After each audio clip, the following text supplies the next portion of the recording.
रहीम। Dear students, अस्सलाम वालेकुम। उम्मीद है आप सब खैरियत से होंगे। डियर स्टूडेंट, आप देख रहे हैं law with Zaibik. Dear student, आज का हमारा टॉपिक है third constitution case miss Asma Jilani versus government of Punjab.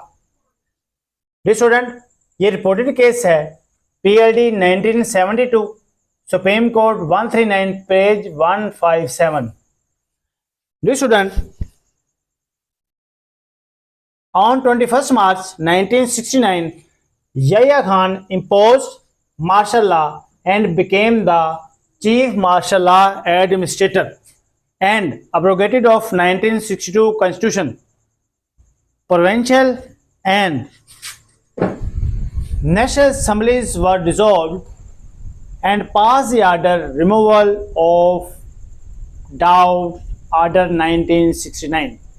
Dear student, 21 मार्च 1969 को यहया खान ने मुल्क में मार्शल लॉ इम्पोज कर दिया और साथ ही चीफ मार्शल लॉ एडमिनिस्ट्रेटर बन गए।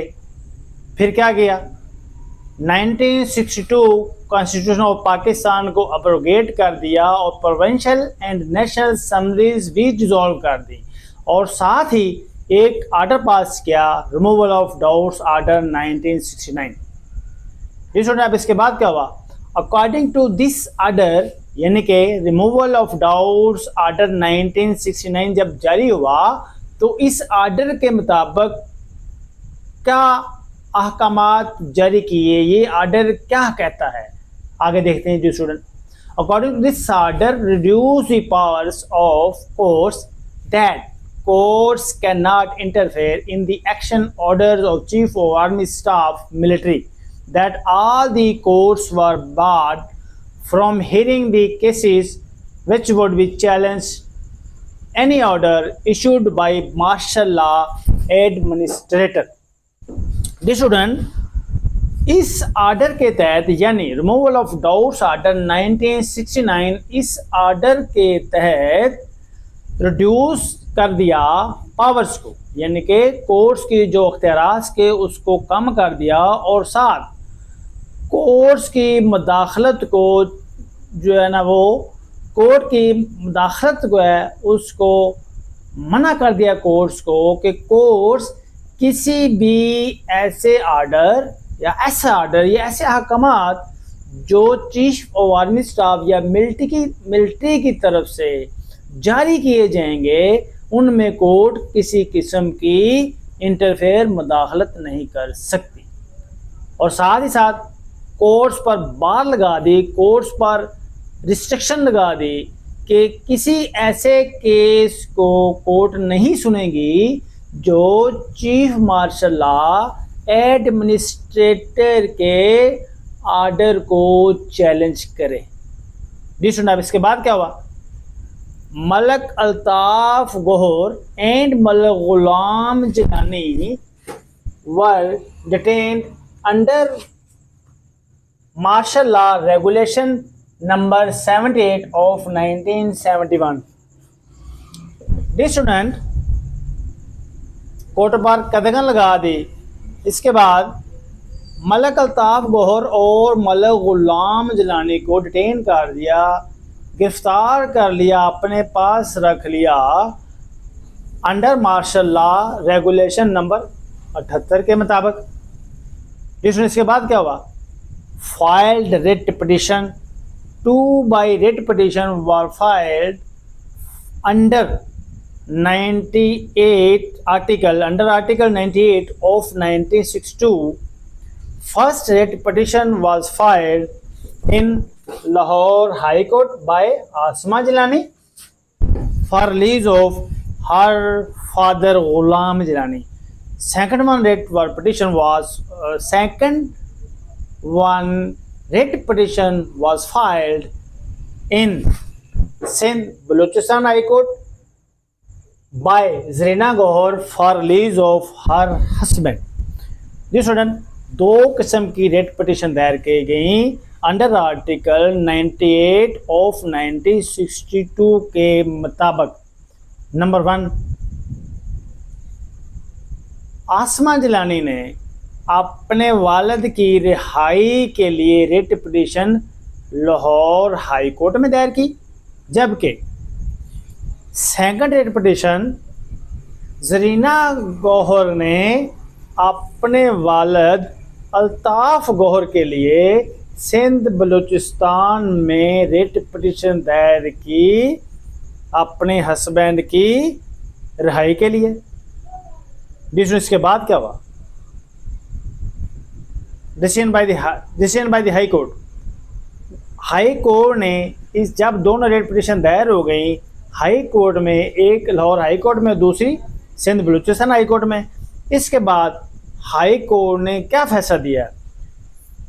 Decision by the high court, 2 by petition were dismissed due to bar on the court according to removal of doubts order 1969। ये स्टूडेंट, हाई कोर्ट ने दोनों writ petition dismiss कर दी। क्यों? कि court पे बार लगी है, कोर्ट पे कदगन लगी हुई है रिमूवल ऑफ डाउट्स ऑर्डर 1916 के मुताबिक, 1969 के मुताबिक। इसके बाद क्या हुआ? डिसमिस कर दिया हाई कोर्ट ने।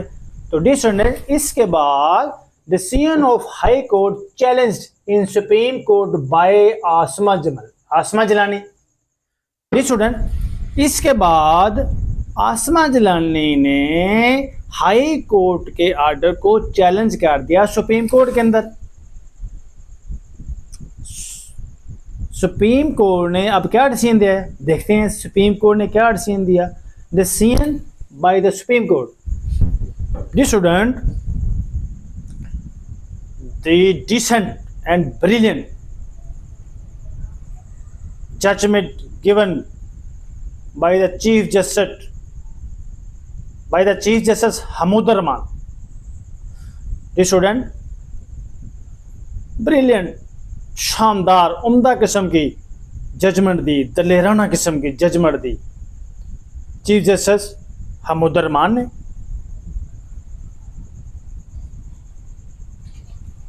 क्या फैसले दिए? जी student, The 1962 Constitution prevailed over the martial law, and Yahya Khan martial law was declared illegal, and removal of doubts order was also declared illegal, null and void. The court is not bound to act upon any order of Yahya Khan martial law.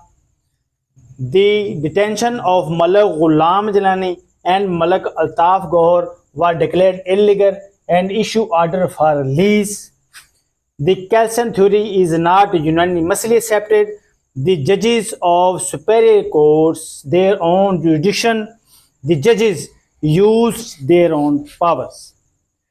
This student, supreme court ने brilliant किस्म की judgement दी, उसमें ये बताया, फैसला दिया कि 1962 का जो कॉन्स्टिट्यूशन है, जो आइन है, वो प्रिवेल करेगा over the martial law, and Yahya Khan martial law was declared illegal, और यहया खान के ने जो मार्शल लगाया था उसको इलीगल करार दे दिया, और साथ ही रिमूवल ऑफ डाउट्स ऑर्डर जो है ना वो भी illegal and null and void करार दे दिया।